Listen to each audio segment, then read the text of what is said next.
करीम अलैहिस्सलाम के दीवानों, ज़िंदगी में हर इंसान दुखी है। किसी को औलाद की वजह से दुख, कोई बे औलाद है, कोई बेरोज़गार है, क्योंकि देस माही दा वसदा है, कोई रोंदा है, कोई हंसदा है। ये दुनिया का निज़ाम कुदरत है कि जब आप दुनिया में आए हों तो आपको दुख ज़रूर मिलेगा।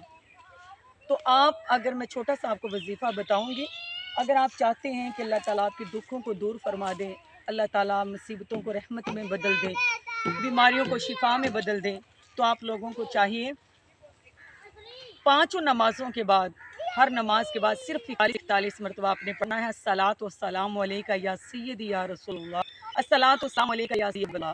हर नमाज के बाद 41 मरतबा या अस्सलामु अलैका या रसूलल्लाह।